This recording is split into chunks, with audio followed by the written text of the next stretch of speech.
Hello friends, ഇന്നത്തെ ഞങ്ങളുടെ യാത്ര എന്ന് പറയുന്നത് ഇപ്സിനടുത്തുള്ള ജിമ്മീസ് ഫാം ആൻഡ് വൈൽഡ് ലൈഫിലേക്കാണ്. നമ്മൾ ഇതൊക്കെ കണ്ടിട്ടുള്ളതാണെങ്കിലും കുട്ടികളൊന്നും ഇതുവരെ കണ്ടിട്ടില്ല. ഇത് ജിമ്മീസ് ഫാമിലേക്ക് മെയിൻ റോഡിൽ നിന്ന് അകത്തേക്ക് കയറി പോകുന്ന വഴിയാണ്. ഇത് അവരുടെ ഫാമിലേക്ക് മാത്രമുള്ള ഒരു വൺ വേ ആണ്. ഇതുവഴിയാണ് നമ്മൾ കയറി പോകുന്നത്. ഇറങ്ങി പോകുന്നതിന് വേറെ വഴിയുണ്ട്. അപ്പോൾ നമ്മൾ കാറിലാണ് പോകുന്നത്. അത് നമുക്ക് ടിക്കറ്റ് ഉണ്ടായിരുന്നു. അവിടെ കയറുന്നതിന് എനിക്കൊന്ന് 18 പൗണ്ടോ മറ്റോ ആണ് പെർ ഹെഡ്. അത്രയും ചാർജസ് ഉണ്ട്. ഇവിടെ വളരെ ഫേമസ് ആണ്. ഇവിടുത്തെ ആളുകളെല്ലാം വീക്കെൻഡിലൊക്കെ ഔട്ടിങ്ങിന് പോകുന്ന ഒരു സ്ഥലമാണ് ജിമ്മീസ് ഫാം. നമ്മളെ സംബന്ധിച്ച്, പ്രത്യേകിച്ച് മലയാളികളെ സംബന്ധിച്ച്, ഇതുപോലെ 90s അല്ലെ 80s ആളുകളെ സംബന്ധിച്ച് ഇതൊരു വിഷയമേ അല്ല എന്ന് പറഞ്ഞാൽ ഇതെല്ലാം നമ്മൾ കാണാത്ത സാധനങ്ങളൊന്നുമില്ല. കണ്ടിട്ടുള്ള ജീവികളും മൃഗങ്ങളും ഒക്കെ തന്നെ. പിന്നെ ഞാൻ കണ്ടിട്ടില്ലാത്ത ഒരു മൃഗം ഇതിനകത്തുണ്ടായിരുന്നു. അത് കാണിക്കാം, ഞാൻ പറയാം. ഇതാണ് നല്ല സീനറിയാണ്. ഇപ്പം വിൻ്റർ സീസണാണ്. ഇപ്പം ഞാൻ യാത്ര ചെയ്യുന്നത് ഡിസംബറിലാണ്. ഇന്ന് ഡേറ്റ് എനിക്ക് ഓർമ്മയില്ല. എന്തായാലും 17-ാം തീയതി കേട്ടോ. ഡിസംബർ 17-നാണ് ഞാൻ യാത്ര ചെയ്യുന്നത്. അപ്പോൾ ഇന്നത്തെ ക്ലൈമറ്റ് ഏകദേശം 11-12 ഡിഗ്രി ആണെന്ന് തോന്നുന്നു. തണുപ്പ് കുഴപ്പമില്ലാത്ത ക്ലൈമറ്റാണ്. മഴയൊന്നുമില്ല. നല്ല ക്ലൈമറ്റാണ്. നല്ല സീനറിയാണ്. മരങ്ങളെല്ലാം ഇല പൊഴിച്ചൊക്കെ നിൽക്കുകയാണ്. ചില മരങ്ങളൊക്കെ മഞ്ഞ കളറിലായിട്ടുണ്ട് ഇലകൾ. ഇത് നമ്മൾ കയറി അവിടെ ജസ്റ്റ് എൻട്രി ചെയ്യുന്ന ഒരു സ്ഥലമാണ്. അവിടെ 100 കണക്കിന് വണ്ടികളാണ് അവിടെ വന്നുകൊണ്ടിരിക്കുന്നത്. 10 മണിയാകുമ്പോൾ തുറക്കും. വൈകിട്ട് 4 മണി വരെയാണെന്ന് തോന്നുന്നു ഫാമിൻ്റെ പ്രവർത്തനം. നമ്മുടെ നാട്ടിൽ ഇതുപോലുള്ള ഫാം ടൂറിസം ഒക്കെ ഞാൻ കണ്ടിട്ടില്ല ഇതുവരെ. പാലക്കാടോ മറ്റോ അങ്ങനെ ഉണ്ടെന്നൊന്ന് കേട്ടിട്ടുണ്ട്. ഇവിടെ ഇത് ഭയങ്കര ഇതാണ്, ടൂറിസം ആണ് ഈ ഫാം ടൂറിസം എന്ന് പറയുന്നത്. ഇവിടെ വേറെയും ഫാം ടൂറിസങ്ങളൊക്കെ ഉണ്ട്. പക്ഷേ ഇതാണ് ഇവിടുത്തെ ഏറ്റവും ഫേമസ് ആയിട്ടുള്ള ഫാം ടൂറിസം. ഒന്നുമില്ല, കുറേ പശുക്കളും ആടുകളും ചെമ്മരി ആടുകളും 2 ഒട്ടകങ്ങൾ, പിന്നെ അങ്ങനെയുള്ള കുറേ ജീവികളുണ്ട്. നമ്മുടെ കുട്ടികളെ സംബന്ധിച്ച്, ചെറിയ കുട്ടികളല്ലേ, അവരൊക്കെ ഈ ആടിനെയും പശുവിനെയും ഒന്നും കണ്ടിട്ടില്ല. അപ്പോൾ അവർക്കൊക്കെ കാണാനും തൊടാനും ഒക്കെ ഉള്ള ഒരവസരം. പ്രത്യേകിച്ച് ഇവിടുത്തെ വീടുകൾ അറിയാമല്ലോ. ആരും വീടുകളിലൊന്നും പശുക്കളെ ആടുകളെ ഒന്നും വളർത്തുന്നില്ല. അവരാകെ വളർത്തുന്നത് പൂച്ചയും പിന്നെ പട്ടിയും മാത്രമാണ്. അപ്പോൾ അതുകൊണ്ട് അവരങ്ങനെയുള്ള ജീവികളെ മാത്രമേ കണ്ടിട്ടുള്ളൂ. അതിനപ്പുറത്തേക്ക് ആട് ഏതാണ്, പശു ഏതാണ്, വെറൈറ്റി ആയിട്ടുള്ള ആടുകൾ, ഡിഫറെൻറ്റ് ടൈപ്പ് ഓഫ് ആടുകൾ, ഡിഫറെൻറ്റ് ടൈപ്പ് ഓഫ് പശുക്കൾ, ഇതൊന്നും അവർ കണ്ടിട്ടില്ല. അപ്പോൾ അങ്ങനെയുള്ള ചില മൃഗങ്ങളെ ഒക്കെ കാണാനുള്ള ഒരു അവസരമാണിത്. ഇവിടെ നിങ്ങൾ കാണുന്നുണ്ടല്ലോ, 100 കണക്കിന് കാറുകളാണ്. 100 കണക്കിന്. ഞാൻ തന്നെ അന്തം വിട്ടു, ഇത്രയും വണ്ടികളിവിടെ വന്നത്. ഒന്നുമില്ല, സത്യത്തിൽ നമ്മളെ സംബന്ധിച്ച് ഇതൊരു എക്സൈറ്റ്മെൻ്റ് ഒന്നും അല്ല. ഇനി എന്തായാലും കുട്ടികളെയും കൊണ്ട് പോകാം. ഇനി അകത്തോട്ട് കയറി പോകുന്ന വഴിയാണ്. ഞാൻ വീഡിയോ ഇങ്ങനെ ചില പോർഷൻസായിട്ടൊക്കെ എടുത്തേക്കുന്നതിൻ്റെ കാരണം എന്ന് വെച്ച് കഴിഞ്ഞാൽ പ്രൈവസിയുടെ ഭാഗമാണ്. കാരണം നമുക്കങ്ങനെ ഒരാളും വരാതെ വീഡിയോ എടുക്കാൻ പറ്റത്തില്ല. ചിലപ്പോൾ എവിടെയെങ്കിലൊക്കെ വന്ന് കയറിപ്പോയേക്കാം എന്നല്ലാതെ പരമാവധി ആളുകളെ എടുക്കാതെ ഞാൻ ശ്രമിച്ചിട്ടുണ്ട്. ഇതാണ് ജിമ്മീസ് ഫാമിൻ്റെ എൻട്രൻസ് ആണ്. കണ്ട ആളുകൾ ക്യൂ നിൽക്കുകയാണ്. എല്ലാം ടിക്കറ്റ് എടുക്കാനും ടിക്കറ്റ് എടുത്തവരും ഒക്കെയാണ്. എൻ്റെ വെൽക്കം എന്ന് പറഞ്ഞാൽ ഇവരുടെ എൻട്രൻസ് ആണ്. ഇതെൻ്റെ അവരുടെ ക്രൈറ്റീരിയ. അവൻ കയറുമ്പോൾ എന്തൊക്കെ ശ്രദ്ധിക്കണം എന്നുള്ള കാര്യങ്ങളാണ് സൂം ചെയ്തുകൊണ്ട്. അവിടെ ടിക്കറ്റിൻ്റെ ചാർജസ് ഉണ്ട്. അഡൾട്ടിന് 17 പൗണ്ട്, കിഡ്സിന് 15 പൗണ്ട്. ഇതെല്ലാം നമ്മൾ പൈസ പേ ചെയ്തിട്ടാണ് കയറേണ്ടത് അതിനകത്ത്. നമുക്ക് ഫ്രീ ടിക്കറ്റ് കിട്ടിയിരുന്നു. വൈഫ് നേഴ്സ് ആയതുകൊണ്ട് അവർ ഹോസ്പിറ്റലിൽ നിന്ന് മറ്റോ ഫ്രീ ആയിട്ട് ടിക്കറ്റ് കിട്ടി. അങ്ങനെ നമ്മൾ കാണാൻ പോയതാണ്. അറിയാമല്ലോ, നമ്മൾ മലയാളികൾ ഫ്രീ കിട്ടിയാൽ എവിടെ ആയാലും നമ്മൾ പോകാതിരിക്കത്തില്ലല്ലോ. അപ്പോൾ എന്തായാലും നമുക്ക് ഫ്രീ കിട്ടിയ ടിക്കറ്റാണ്. നമ്മൾ അതിനകത്ത് കയറിയ ഉടനെ പിന്നെ അതിൻ്റെ ഒരു മാപ്പൊക്കെ ഉണ്ട്. നമുക്ക് അവിടെ ഗൈഡൊന്നുമില്ല കേട്ടോ. ജസ്റ്റ് അതിനകത്ത് കയറുക, നിങ്ങൾക്ക് ഇഷ്ടമുള്ള സ്ഥലത്തേക്ക് പോവുക. അതിൻ്റെ മാപ്പ് അതിൻ്റെ ഫ്രണ്ടിൽ ഇതുപോലെ വരച്ച് വെച്ചിട്ടുണ്ട്. ആ മാപ്പിൻ്റെ ഒരു ഫോട്ടോ എടുക്കുക, എങ്ങോട്ടാണെന്ന് വെച്ചാൽ പോവുക. ആരും നിങ്ങളുടെ കൂടെ വരാനില്ല, നിങ്ങളെ തടയാനില്ല, ഗൈഡ് ചെയ്യാനില്ല. നിങ്ങൾക്ക് ഇഷ്ടമുള്ള സ്ഥലത്തേക്ക് പോവുക, വരിക, അത്രയേ ഉള്ളൂ. ഞാൻ പിള്ളേർക്ക് ഇഷ്ടമാണ്. കാരണം പിള്ളേർക്ക് കളിക്കാനുള്ള കുറച്ച് സാധനങ്ങളൊക്കെ അതിനകത്ത് ഉണ്ടാക്കിയിട്ടുണ്ട്. അപ്പോൾ നമ്മൾ ആദ്യം നേരെ നടന്നു പോകുന്നത് ഈ ആദ്യം കണ്ട വഴിയിലോട്ട് അങ്ങ് നടക്കുക. അങ്ങനെ പ്രത്യേകിച്ച് സ്ഥലമൊന്നും ഇല്ലല്ലോ, അങ്ങനെ നടക്കുക. ഇപ്പോൾ ഇവിടെ 2-3 ഗൂസ് ഒക്കെ കിടപ്പുണ്ട്, വൈറ്റ് ഗൂസ്. പിന്നെ അവിടെ എന്തോ ഒരു ജീവിയുണ്ട്. ഞാൻ ജീവിതത്തിൽ ആദ്യമായിട്ട് കാണുക. ഇതല്ല, അതിൻ്റെ ഓപ്പോസിറ്റ് സൈഡിലിരിക്കുന്ന ഒരു ജീവി. ഇത് ഗൂസാണ് എന്ന് എനിക്ക് തോന്നുന്നു. എല്ലാത്തിൻ്റെയും അവിടെ പേരൊക്കെ അവർ എഴുതി വെച്ചിട്ടുണ്ട്. ഇതൊക്കെ ഭയങ്കര വലിപ്പമാണ് കേട്ടോ ഈ സാധനം. നമ്മൾ സാധാരണ ഈ ക്യാമറയിലായതുകൊണ്ട് ചെറുതായിട്ട് തോന്നുന്നതാണ്. പക്ഷേ ഈ സാധനം നമ്മൾ നേരിട്ട് കാണുമ്പോൾ ഉണ്ടല്ലോ, ഒരു 10-15 കിലോ ഭാരം കാണും. അത്രയും നല്ല വലിയ പിന്നെ സാധനമാണിത്, ഈ ഗൂസ്. ഭയങ്കര വലിപ്പം. നമ്മൾ ക്യാമറയിൽ കണ്ടിട്ട് എനിക്ക് കണ്ടിട്ട് ചെറുതായിട്ടാണ്, പക്ഷെ നേരിട്ട് കാണുമ്പോൾ നമുക്ക് മനസ്സിലാവും നല്ല വലിപ്പമുള്ള ജീവിയാണ് ഇത്. മീൻസ് എന്താ പറയുക, ശരിക്കും വലുത്. ടർക്കി കോഴിയൊക്കെ കണ്ടിട്ടില്ലേ, അത്രയും വലിപ്പമുള്ള ഒരു ഗൂസും. എനിവേ, അപ്പോൾ ഇതിലെ ഒരു വലിയൊരു ഏക്കർ കണക്കിന് സ്ഥലമാണ് കേട്ടോ. ഈ ജീവിയെ ഞാൻ ആദ്യമായിട്ട് കാണുന്നത്. അതവിടെ ഇരിപ്പുണ്ട്. പക്ഷെ അത് അനങ്ങുന്നില്ല. അത് എന്ന് പറഞ്ഞാൽ അനങ്ങാതിരിക്കും അതിനത്. പക്ഷെ ഞാൻ വെച്ചു അത് പണിഞ്ഞ് വെച്ചേക്കുമല്ലേ സ്റ്റാച്ചു വരും. പക്ഷെ അല്ല, ആ സാധനം ജീവനുള്ളതാണ് കേട്ടോ. അത് കുറച്ച് നേരം കഴിഞ്ഞപ്പോൾ അത് ഇറങ്ങി വെളി വന്നായിരുന്നു. അനങ്ങാതിരിക്കുമെന്ന് ആന്നേ ഉള്ളൂ. പിന്നെ അതെല്ലാം കയറി കിടക്കാൻ വേണ്ടി ചെളിയാണ് മൊത്തം. എനിക്കൊന്നും ഒരു 10-100 ഏക്കർ കാണുമായിരിക്കും ഈ സ്ഥലം. അപ്പം ആളുകൾ നടന്ന ചെളിയായിപ്പോയി. അപ്പം നമ്മൾ കഷ്ടപ്പെട്ട് ഇതിനെ കാട് പോലെ കിടക്കാം. ശരിക്കും പറഞ്ഞാൽ നമ്മൾ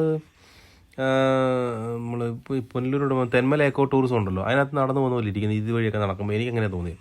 തെന്മല എക്കോ ടൂറിസത്തിൽ ഇതുപോലെയാണ് നമ്മൾ നടക്കാൻ പോകുമ്പോൾ. അത് നിങ്ങൾക്ക് കണ്ടാൽ മനസ്സിലാവുമായിരിക്കും ഒരു പക്ഷേ.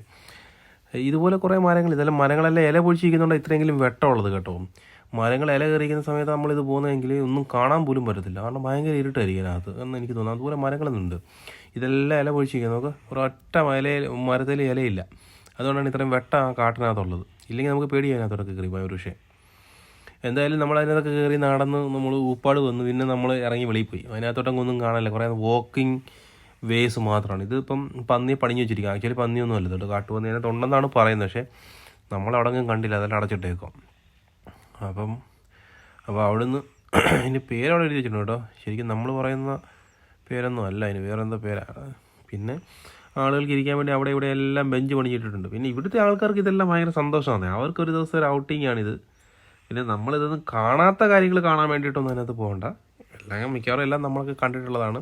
പിന്നെ കുട്ടികളുടെ ഒരു സന്തോഷം, അതിനുവേണ്ടി നമ്മൾ പോകുന്നു, അത്രയേ ഉള്ളൂ. ഒരു ദിവസം ഹോളിഡേ. പിന്നെ കുട്ടികൾക്ക് വേണ്ടി മാത്രമാണ് നമ്മളിങ്ങനെ യാത്രകൾ ചെയ്യുന്നത് തന്നെ. അപ്പം ഇതിന് ഇറങ്ങി ഇപ്പോൾ ഇവിടെ ഒരു ജീവി കിടപ്പുണ്ട് കേട്ടോ. ഈ സാധനത്തിനെ ഞാൻ എൻ്റെ ജീവിതത്തിൽ ആദ്യമായിട്ട് കാണും കേട്ടോ. ഇതിനെ ഇവിടെ ഈ ആ കൂട്ടിനകത്ത് ഇട്ട് വെച്ചിട്ടുണ്ട്. നോക്കുകയാണ്, ഇങ്ങനെ ഇത്രയും തലയുള്ള നീളമുള്ള ഒരു ജീവി. ഇതിനെയൊന്നും തുറന്നു വിട്ടിട്ടില്ല, ഇതിനെ ഈ കൂട്ടിനകത്ത് ഇട്ട് വെച്ചിരിക്കുക അവർ. ഇങ്ങനെ വട്ടം കറങ്ങി നടക്കുക. അത് കാണാൻ പറ്റും. അതിൻ്റെ പേര് ഇവിടെ എഴുതി വെച്ചിട്ടുണ്ട്, ജിയൻറ്റ് ആൻറ്റീറ്റർ. ഇങ്ങനെ സാധനം അതിനകത്ത് കിടപ്പുണ്ട്. പിള്ളേർക്ക് പേടിയാണ്ടോ, കൊച്ചുങ്ങൾ ആദ്യമായിട്ട് കാണുമല്ലേ, അപ്പോൾ അവർക്ക് പേടിയാണ്. ഇതിങ്ങനെ ഉണ്ട്. അങ്ങനെ കുറേ കുതിരയൊക്കെ ഉണ്ട്. പിന്നെ രസമാണ് ഒരു ദിവസം. പിന്നെ അതിനകത്തൊരു പോളാർ ബിയറുണ്ട്. പിന്നെ അതേണ്ട അവരെ ആൾക്കാർ കണ്ടോ, നമ്മൾ നേരത്തെ അനങ്ങാതെ എന്ന സാധനമാണ് വെളിയിറങ്ങിയത്. ഞാൻ വിചാരിച്ചിരുന്നത് അത് പിന്നെ അതുപോലെ എന്തോ ഒരു പ്രതിമയൊക്കെ പണിഞ്ഞ് വെച്ചേക്കുമെന്നാണ് വിചാരിച്ചത്. പക്ഷെ അല്ല, അത് എല്ലാത്തിനും തീറ്റി കൊടുക്കാൻ വേണ്ടി അവർ ഇറങ്ങിയത്. അപ്പം എനിക്ക് അവർ പൈസ കൊടുത്ത് തീറ്റി വാങ്ങിച്ചിട്ടുണ്ട്. അപ്പം അത് കൊടുക്കാൻ വേണ്ടിയിട്ട് അവർ പോയത്. അപ്പം തീറ്റി കണ്ടപ്പോൾ ഈ സാധനങ്ങളെല്ലാം ഇറങ്ങി വന്നുണ്ടോ, ഈ ജീവികളെല്ലാം ഇറങ്ങി വന്നു. അതിൻ്റെ പേര് ഞാൻ മറന്നുപോയി. അവിടെ അവരെന്തോ എഴുതി വെച്ചിട്ടുണ്ടായിരുന്നു. ഭയങ്കര നാറ്റം കേട്ടോ, ഭയങ്കര ചെടിയുടെയൊക്കെ സ്മെല്ലുണ്ട്. ഇത് പിള്ളേർക്ക് ചാടാൻ വേണ്ടിയിട്ടുള്ള ഒരു സ്ഥലം. ബലൂൺ പോലൊരു സാധനം കാറ്റടിച്ച് നിറച്ച് വെച്ചേക്കാം, മറിഞ്ഞ് വീഴാതെ ഇങ്ങനെ ചാടാനേ. പണ്ട് നമ്മളൊക്കെ കാട്ടിലേക്ക് കടന്ന് ചാടത്തില്ലേ, അതുപോലെ സാധനം തന്നെ, അതിൻ്റെ വേറൊരു പകർപ്പ്. പിന്നെ ഇതെന്തോ താറാവ് പോലൊരു ജീവി, അങ്ങനെ കുറേ ഉണ്ട്.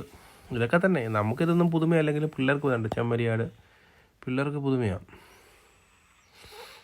ഇത് എന്തോ എന്തോ അതുപോലൊരു സാധനം, എനിക്കെൻ്റെ പേരറിയത്തില്ല. ഇത് കുറേ സാധനങ്ങളുണ്ട്. ഇത് നമ്മുടെ നാട്ടിൽ ഈ എന്താ പറയുക, നമ്മൾ സൂവിലൊക്കെ പോയി കഴിഞ്ഞാൽ അവിടെ കണ്ടില്ല, അതിന് കിടക്കാനൊരു സ്ഥലം, പിന്നെ ഓപ്പണായിട്ട് കുറച്ച് ഏരിയ പണിഞ്ഞിട്ടുണ്ട്. അപ്പോൾ അങ്ങനൊരു സാധനം അത്. എനിക്കൊന്ന് നമ്മുടെ മ്ലാവാന്ന് തോന്നുന്നു, അതുപോലൊരു സാധനം. ഇവിടെ ഇത് പ്രൈവറ്റായിട്ടാണ് വളർത്തുന്നത്. പക്ഷേ ഇവർക്ക് നിയമപരമായിട്ട് അനുവാദം ഉണ്ടെന്ന്. ഇവിടെ അതൊക്കെ അനുവാദം ഉണ്ട്. നമ്മുടെ നാട്ടിലെല്ലാത്തിനും തൊട്ടനെ പിടിക്കാൻ എല്ലാം കേസല്ലേ, എന്തോനെ വളർത്തിയാലും കേസാണ്. ഇവിടെ പിന്നെ അങ്ങനെയുള്ള പ്രശ്നങ്ങളൊന്നും ഇല്ലെന്ന് തോന്നുന്നു. അവർക്ക് അനുവാദം ഉണ്ടെന്ന് ഇതിനെയൊക്കെ വളർത്താനായിട്ട്. ഈ 2-3 ഉണ്ട്. എല്ലാത്തിനും ഈ പെട്ടിക്കകത്ത് എന്താ പറയുക, കൂട്ടിനകത്തിട്ട് വെച്ചേക്കുക. അതവിടെ കിടന്നുറങ്ങുന്നുണ്ട്.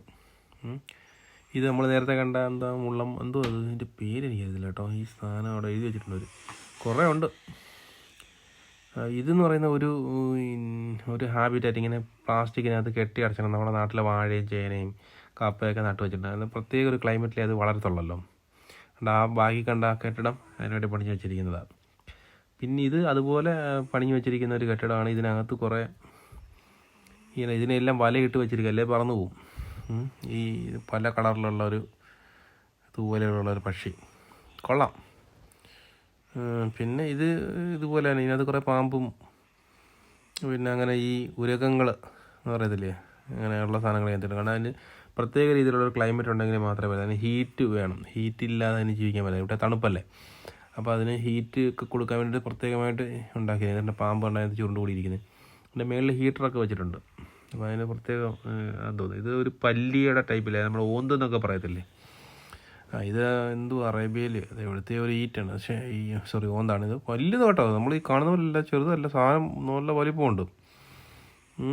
ഗ്രീൻ ഇൻഗ്വാന. ഇത് നമ്മുടെ വാഴ, ചേന ഒക്കെ ഉണ്ട്. അപ്പോൾ ഇതിനകത്ത് കുറേ പുല്ലുകളും ആമ, എന്തോ നക്ഷത്രാമ അല്ല ഇത് കേട്ടോ, ഇത് ഗോൾഡൻ ലെഗ്സ് ആമയോ അങ്ങനെ എന്തോ അതിൻ്റെ പേര്, അങ്ങനെ പേരവിടെ എഴുതി വെച്ചിട്ടുണ്ടായിരുന്നു. റെഡ് ഫൂട്ടഡ് ടോർട്ടോയ്സ്, നമ്മുടെ ആമ, അങ്ങനെ മുതല, കോക്രൈൽ ഒക്കെ അനങ്ങാതിരിക്കുക. പിള്ളേർ ആദ്യമായിട്ട് കാണില്ലേ. അപ്പോൾ ഇതിനൊന്നും ഇത് പാമ്പോ രാജവെമ്പാലയാണോ എന്തോ സാധനം, അതിൻ്റെ പേര് അനക്കോണ്ടയാണോ എന്താ അതിൻ്റെ പേരോട്ട് എഴുതിയിട്ടുണ്ടോ, അവിടെ കിടപ്പണം, അനങ്ങുന്നില്ല. ഇതൊക്കെ റിസ്ക്കാണ് കേട്ടോ. ഇതൊന്നും ചാടിപ്പോകാതെ നോക്കുന്നതൊക്കെ വലിയ റിസ്ക്. അതിന് ഇവിടെ തീറ്റയൊക്കെ കൊടുക്കണം, അതൊക്കെ റിസ്ക്കാണ്. എന്തായാലും പുള്ളി ഇങ്ങനൊരു ഫാം ഉണ്ടാക്കി, ഇത് നല്ല ടൂറിസം, നല്ല വിജയമാണ് കേട്ടോ. അവിടെ ആയിരക്കണക്കിന് ആളുകളാണ് വരുന്നത്. അപ്പം ഞാൻ ചെന്നപ്പോൾ തന്നെ രാവിലെ വണ്ടി 10 മണിക്കകത്ത് ഇറങ്ങുന്നത്. ഞാൻ ചെന്നത് ഒരു 10:15 മുമ്പായിട്ട് ചെന്നു. അന്നേരം തന്നെ വണ്ടി ഫുള്ളായി കഴിഞ്ഞു, മനസ്സിലായി. അത്രയ്ക്ക് വണ്ടികൾ അവിടെ വരുന്നത്. അപ്പോൾ ഒരു വണ്ടിയിൽ ഒരു 3 പേര് വെച്ച് വന്നാൽ പോലും ഒരു 100 വണ്ടി വന്നാൽ തന്നെ 300 പേരായി. ഒരു 500 വണ്ടി വന്നാൽ തന്നെ 1500 പേരായി. എത്ര ടിക്കറ്റ് ചാർജ് നിങ്ങൾ ചിന്തിച്ച് നോക്കുക. അപ്പോൾ അതാണ് അതിനകത്ത് ഫാം ടൂറിസം എന്ന് പറയുന്നത്. പിന്നെ ഇത്രയും വലിയ ഒരു ഏരിയ മെയിൻറ്റെയിൻ ചെയ്യുന്നതിന് സ്റ്റാഫ്, എന്നാലും നോക്കാതെ നല്ല ഒരു ബിസിനസ്സാണ് ഇത്. നമ്മുടെ റാബിറ്റ് ഇതുപോലുള്ള കുറേ ചെറിയ ചെറിയ ജീവികളെ വളർത്തിയിട്ടേക്കുവാണ്. പക്ഷേ ഞാൻ പറഞ്ഞല്ലോ, കൊച്ചു കുട്ടികളെ സംബന്ധിച്ച് ഇത് വലിയൊരു സംഭവമാണ്. ഇത് വലിയ സാധനമൊന്നുമല്ല കേട്ടോ. ഇതൊരു ആടിൻ്റെ കൂടാണ്. നമ്മൾ നാട്ടിൽ സാധാരണ ആടില്ലേ, ആടിൻ്റെ കൂട് വേണ്ടേ, ഈ ഒരു ആട്. ഇനി നമ്മളൊന്നും കണ്ടിട്ടില്ലാത്തതൊന്നുമല്ല. പക്ഷേ പിള്ളേർക്ക് ഇതിനെ കാണാൻ, തൊടാൻ, ഇങ്ങനെ തടവാൻ ഒക്കെ ഭയങ്കര സന്തോഷമാണ് അവർക്ക്. പേടിയാണ്, തൊടാൻ പേടിയാണ്, എന്നാൽ തന്നെ കാണാൻ ഭയങ്കര സന്തോഷമാണ്. എൻ്റെ എൻ്റെ ചെറിയ സാധനം, എൻ്റെ ചെറിയ കൊച്ച്, അവൾക്ക് ഭയങ്കര പേടിയാണ്. മൂത്തത് പിന്നെയും തൊടുകയും തലോടുകയൊക്കെ ചെയ്യാം, നാട്ടിൽ വെച്ച് ഇങ്ങനെയൊക്കെ ചെയ്തിട്ടുള്ളതുകൊണ്ട്. ഇളയതിന് ഭയങ്കര പേടിയാണ്. അവൾ ജീവിതത്തിൽ ഈ സാധനത്തിനെ കണ്ടിട്ടില്ല, അതുകൊണ്ട് അവൾക്ക് അറിയത്തില്ല. ഇത് നമ്മൾ പോളാർ ബിയറിൻ്റെ സൈഡിൽ വന്നിരിക്കുക. ഇപ്പോൾ ഈ സൈഡിലൊരു പോളാർ ബിയർ ഉണ്ടെന്നാണ് പറയുന്നത്. ഞാൻ ഇവിടെ എല്ലാം നോക്കി കണ്ടില്ല, പക്ഷെ അത് വരുന്നുണ്ട്. അത് എല്ലാവരെയും കാണാൻ വേണ്ടിയിട്ട് ഇങ്ങോട്ട് കയറി വരുന്നുണ്ട്, വരുന്നോണ്ടിരിക്കുകയാണ്. അവിടെ താഴെ എവിടെ നിൽപ്പുണ്ട് അളിയൻ. ഇത് വലിയൊരു ഏരിയ, ഇത് അവിടെയാണ് ഈ പോളാർ ബിയറിനെ ഇട്ടിരിക്കുന്നത്. അതവിടെ വരുന്നുണ്ട്, കയറി വരിക. എല്ലാവരെയും കാണാൻ വേണ്ടി അളിയൻ കയറി ആ മലയുടെ മുകളിൽ പോയിരിക്കും. പിന്നെ ആരെയും കണ്ടില്ല എന്നൊരു പരാതി വേണ്ട, എന്നെ ആരും കണ്ടില്ലേ എന്നുള്ള പരാതി വേണ്ടെന്ന് വെച്ചിട്ട് ഇവിടെ പോളാർ ബിയർ എന്നാണ് പറയുന്നത്. അങ്ങോട്ട് പേരൊക്കെ എഴുതി വെച്ചിട്ട് അങ്ങനെയാണ്. അപ്പോൾ എന്തായാലും അത് നല്ല പ്രായം, നടക്കാൻ വയ്യ. ആളി മേളിൽ കയറിപ്പോയി അവിടെ പോയിരുന്നു, എല്ലാവരെയും കണ്ടു, എല്ലാവരും എന്നെയും കണ്ടു എന്നുള്ള രീതിയിൽ അവിടെ പോയിരുന്നു. കുറച്ച് കഴിഞ്ഞ് നമ്മൾ ഇവിടുന്ന് സ്ഥലം വിട്ട് പിന്നെ പോയിരുന്നു. പിന്നെ അവിടെ കുറച്ച് സീബ്ര ഉണ്ട്. അവിടെ വലിയൊരു ഏരിയ ഇത് കേട്ടോ. നമ്മൾ ഗൂഗിൾ മാപ്പിൽ എടുത്ത് നോക്കിയാൽ മതി. ഈ UK മാപ്പ് എടുത്ത് വെച്ചിട്ട് Jimmy's farm and wild life എന്ന് അടിച്ചു കഴിഞ്ഞാൽ നമുക്ക് കാണാൻ പറ്റും ഇത്ര വലിയ ഏരിയയിലായി ഈ ഫാം കിടക്കുന്നത്. പക്ഷേ ഗൂഗിളിൽ നോക്കുമ്പോൾ അത്ര വലുതായിട്ടൊന്നും തോന്നുന്നില്ല. പക്ഷേ നമ്മൾ നടക്കുമ്പോൾ ഒരുപാടുണ്ട് കേട്ടോ. എങ്ങനെ ഞാൻ പറഞ്ഞ പോലെ ഒരു 100-100 ഏക്കർ കാണുമായിരിക്കും എന്നാണ് എനിക്ക് തോന്നുന്നത്. പിന്നെ ഇത്രയും വലിയ ഇൻഫ്രാസ്ട്രക്ചർ ഉണ്ടാക്കാൻ ഇതിനകത്ത് തന്നെ കോഫി ഷോപ്പുണ്ട്, ഫുഡിൻ്റെ ഷോപ്പുകളുണ്ട്, പിന്നെ ടോയ് ഷോപ്പുകളുണ്ട്, പിന്നെ ഇവരുടെ തന്നെ പ്രൊഡക്ഷൻ, അതായത് ചീസ് അങ്ങനെയുള്ള കുറേ പ്രോഡക്ട്സുകൾ അവർ വിൽക്കുന്നുണ്ട്. ഇത് സീബ്രയാണ്. ബാക്ക്ഗ്രൗണ്ടിലെ മരങ്ങളൊക്കെ കണ്ട ഇലയെല്ലാം പൊഴിച്ച് നിൽക്കുന്നത്. ഇത് സമ്മർ സീസണിലൊക്കെയാണ് ഫുൾ ഇലകെട്ടി നിൽക്കേണ്ട മരങ്ങളാണ്. നമുക്ക് നല്ല രസമല്ലേ കാണാൻ. ബാക്ക്ഗ്രൗണ്ടിൽ കാണാൻ നല്ല രസം. നമ്മൾ മൊബൈലിലോ ക്യാമറയിലൊക്കെ എടുക്കുമ്പോൾ ഇത്രയും ഒരു ഇത് കിട്ടത്തില്ല. നല്ല സൂമിൽ എടുത്തു കഴിഞ്ഞാൽ നല്ല രസമാണ് കാണാൻ ബാക്ക്ഗ്രൗണ്ടിൽ. അങ്ങനെ ഒരു 3-4 സീബ്ര അതിനകത്തുണ്ട് ഞാൻ കണ്ടിരുന്നത്. പിന്നെ പശുക്കൾ, ആടുകൾ, പല നമ്മുടെ പല വെറൈറ്റി ആടുകൾ, ചെമ്മരി ആട്, മറ്റേ ആട്, അങ്ങനെ കുറേ ആടുകളൊക്കെ ഉണ്ട്. പിന്നെ വലിയൊരു ഏരിയയാണിത് കേട്ടോ. പിന്നെ പിള്ളേർക്ക് കളിക്കാൻ വേണ്ടിയിട്ട് കുറേ സാധനങ്ങളൊക്കെ ഉണ്ടാക്കിയിട്ടിട്ടുണ്ട്. പിന്നെ ഇത്രയൊക്കെ ഉള്ളൂ ജിമ്മീസ് ഫാം എന്ന് പറയുന്നത്. ഓവറോൾ അത്യാവശ്യ കാര്യങ്ങളെല്ലാം ഞാനത് ഉൾപ്പെടുത്തിയിട്ടുണ്ട്, ജീവികളെയെല്ലാം പരമാവധി. പിന്നെ എനിക്ക് നടക്കാൻ ഇഷ്ടമില്ലാത്ത സ്ഥലത്തോട്ടൊന്നും ഞാൻ പോയിട്ടില്ല. മീൻസ് എന്താ പറയുക, ചില എൻ്റെ ഭാഗങ്ങളുണ്ടല്ലോ, അവിടെല്ലാം ഈ ആടും പശുവൊക്കെ തന്നെ, അതുകൊണ്ട് ഞാൻ പോയില്ല. ഇത് ആടാണ്. പിന്നെ അതിന് കൊടുക്കാനുള്ള തീറ്റ ഉണ്ടല്ലോ, പെല്ലറ്റ് പോലുള്ള തീറ്റി അതിനകത്ത് അവർ വിൽക്കാൻ വെച്ചിട്ടുണ്ട്. വാങ്ങിച്ച് വേണമെങ്കിൽ നിങ്ങൾക്ക് കൊടുക്കാം. അങ്ങനെ കൊടുത്തു കഴിഞ്ഞാൽ അത് വന്ന് തിന്നും. അതിനിഷ്ടമാണ്. കാരണം നമ്മൾ തന്നെ കാശ് കൊടുത്ത് അതിന് തീറ്റി വാങ്ങിച്ചു കൊടുക്കണം. ഇതെല്ലാം ഒരു ഫാമിൻ്റെ ഭാഗത്ത്. ഇത് കഴുതയാന്ന് തോന്നുന്നു കേട്ടോ. അവിടെ കിടക്കുന്നതൊക്കെ എടുത്ത് കൊടുത്താൽ തിന്നും. പിന്നെ പിള്ളേർക്ക് സന്തോഷം, പിള്ളേരുടെ ഒരു സന്തോഷം. ഇത് നമ്മുടെ നാട്ടിലെ ഒരു പശു അതുപോലെ ഇരിക്കുന്നു. എന്തോ ഗീർ പശു എന്നൊക്കെ പറയത്തില്ല, അതുപോലൊരു പശു. മുഴയുള്ള ഈ ഗുജറാത്തിലെ ഗീർ പശു എന്നൊക്കെ പറയും, അതുപോലൊരു പശു. പക്ഷേ കളറ് പക്ഷേ നമ്മുടെ സാധാരണ പശുവിൻ്റെ കളറാണ്. അപ്പോൾ അങ്ങനെ കുറേ പശുക്കളും ആടുകളും കോഴികളും ഉണ്ടായിരുന്നു അവിടെയൊക്കെ കേട്ടോ. അങ്ങനെ കുറേ കുരങ്ങന്മാരെ ഒന്നും കണ്ടില്ല. കുരങ്ങന്മാരൊന്നുമില്ല. പക്ഷേ കുരങ്ങന്മാരെല്ലാം ചാടിപ്പോകുന്ന ടൈപ്പ് ആയതുകൊണ്ടായിരിക്കും, അങ്ങനെ പിടിച്ചിടാൻ പറ്റാത്തതുകൊണ്ടായിരിക്കും. ഇത് നമ്മുടെ ചെമ്മരിയാട്, പിന്നെ കോലാട്. ഇപ്പുറത്തെ സൈഡിലൊരു 2 കോലാടോ എന്തോ ഒരു രണ്ടാട് ഇവിടെ നിൽപ്പുണ്ട്. അതിൻ്റെ കൊമ്പൊക്കെ ഉണ്ട്, അതിന് വളഞ്ഞ കൊമ്പുള്ളത്. ഈ 2 ഒട്ടകം നമ്മൾ ഇറങ്ങി പോകുന്ന വഴിയുടെ ഭാഗത്താണ് ഈ ഒട്ടകം നിൽക്കുന്നത്. ഇത് എനിക്ക് തോന്നുന്നു ഈ തണുപ്പ് രാജ്യങ്ങളിൽ വളരുന്ന റഷ്യയിലൊക്കെ കാണുന്ന ടൈപ്പിലെ ഒട്ടകമാണെന്ന് തോന്നുന്നു. തണുപ്പ് പറ്റുന്ന ടൈപ്പിലെ ഒട്ടകം ഇത്. ഈ 2 മുഴയുള്ളത് നമ്മളൊക്കെ എൻട്രൻസ് കയറി വരുന്ന വഴിയുടെ ഭാഗത്ത്. ഇത്രയേ ഉള്ളൂ ശരിക്കും പറഞ്ഞാൽ ജിമ്മീസ് ഫാം. അല്ലേ എന്താ പറയുക, ഒരുപാട് പ്രതീക്ഷകളോടുകൂടിയൊന്നും പോകരുത്. സാധാരണ പിള്ളേരുടെ സന്തോഷം എന്ന് വെച്ചാൽ മാത്രം പോവുക. അതിനപ്പുറത്ത് ഒരു കാര്യങ്ങളും ഇല്ല. ഇനി വലിയൊരു ഏരിയ, കുറേ കാര്യങ്ങൾ, കുറേ ക്ലൈമറ്റൊക്കെ നല്ലതാണെങ്കിൽ കുറേയൊക്കെ ഉണ്ട്. ഒരുപാട് നടക്കാനുണ്ട് ഇതിനകത്ത്. കാരണം ഇത് വലിയൊരു ഏരിയ ആയതുകൊണ്ട് തന്നെ നടക്കാനുണ്ട്. പിന്നെ അതിനകത്ത് നമ്മൾ കയറുമ്പോൾ അവർ നമുക്ക് 2 കാർഡ് തരും. ആ കാർഡിനകത്ത് അവിടെ ഇവിടെ എല്ലാം സ്റ്റാമ്പ് ചെയ്യണം. 6-7 സ്റ്റാമ്പ് ചെയ്യണം. അങ്ങനെ സ്റ്റാമ്പ് ചെയ്തിട്ട് നമ്മൾ വെളിയിൽ കൊണ്ട് കൊടുക്കും. നമുക്ക് എന്തോ ഒരു ടോയൊക്കെ അവർ തരും കൗണ്ടറിൽ. അങ്ങനെയാണ്. ഇത് അവരുടെ സ്റ്റോളാണ് കേട്ടോ. അവരുടെ തന്നെ പ്രോഡക്ട്സ്, മറ്റുള്ള പ്രോഡക്ട്സും ഒക്കെ വിൽക്കാൻ വെച്ചിരിക്കുന്നതാണ്. ചീസ്, അങ്ങനെ ഹാം, പിന്നെ അങ്ങനെ ഒരുപാട് പ്രോഡക്ട്സ്, ജ്യൂസ്, പുറത്തുനിന്നുള്ള പ്രോഡക്ട്സും ഉണ്ടാവും, പിന്നെ അവരുടെ പ്രോഡക്ട്സും ഉണ്ടാവും. അങ്ങനെ ഇതെല്ലാം വിൽക്കാൻ വെച്ചിരിക്കുക. അപ്പോൾ ഇവിടെ നിന്ന് ഇറങ്ങി നമ്മൾ ഇറങ്ങുകയാണ്. കഴിഞ്ഞു. ഇനി നമ്മൾ പുറത്തേക്ക് പോകുന്നത് വേറൊരു വഴി കൂടെ. അപ്പോൾ നമ്മുടെ ജിമ്മീസ് ഫാം കണ്ടു കഴിഞ്ഞ് നമ്മൾ അവിടെ നിന്ന് ഒരു 2 മണിയൊക്കെ ആയപ്പോൾ അവിടെ നിന്ന് ഇറങ്ങി നമ്മളിനി നേരെ വീട്ടിലേക്ക് പോകുന്ന വഴിയാണ്.